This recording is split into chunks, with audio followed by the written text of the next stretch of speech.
কাউকে ভালোবেসে থাকলে আমাদের চ্যানেলটাকে অবশ্যই সাবস্ক্রাইব করে দিও। আমি জানতাম তুমি থাকবে না, তবুও প্রতিদিন তোমার জন্য একটু করে আশা জমাতাম।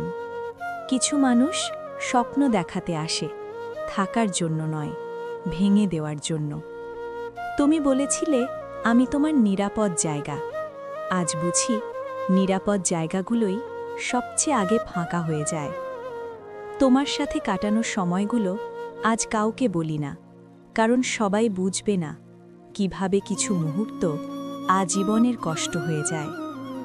আমি বদলে যাইনি, আমি শুধু আর আগের মতো বিশ্বাস করতে পারি না। একটা মানুষ পুরো বিশ্বাসটাই ভেঙে দিয়েছে। তুমি যখন বলেছিলে আমি আছি, আমি পুরো দুনিয়াকে ছেড়ে দিয়েছিলাম। আজ দুনিয়া আছে, কিন্তু তুমি নেই।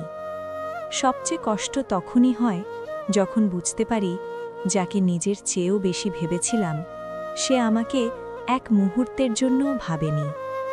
আমি তোমাকে ভুলতে চাই না, কারণ ভুলে গেলে এই ভালোবাসাটাকেও অস্বীকার করতে হয়। আর আমি মিথ্যে ভালোবাসিনি। তুমি অন্য কারো সাথে হাসছ, এই খবরটা আমি সহ্য করে নিয়েছি, কিন্তু তুমি সুখী এই সত্যিটা আজও আমার চোখ ভিজিয়ে দেয়।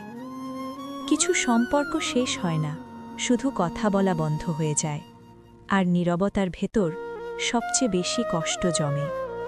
এই নীরব কষ্টের গল্পগুলো যদি তোমার নিজের জীবনের মতো মনে হয়, যদি মনে হয় কেউ তোমার মনের কথাই বলছে, তাহলে বাধ্য হয়ে নয়, মন থেকে চাইলে এমন আরও গল্পের জন্য চ্যানেলটা সাবস্ক্রাইব করে পাশে থেকো। আমি আজও তোমার নামটা মনের ভেতর খুব আস্তে বলি, যেন কেউ শুনে না ফেলে আমি এখনও দুর্বল।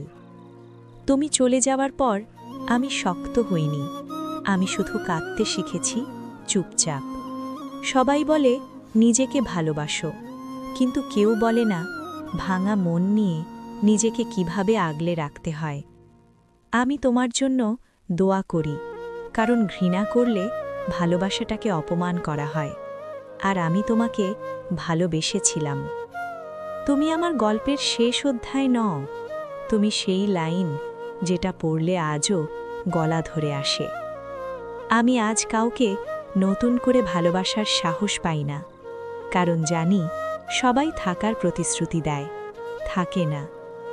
ভালোবাসা মানে একসাথে থাকা নয়, ভালোবাসা মানে চলে যাওয়ার পরও কারো না কারো থেকে যাওয়া।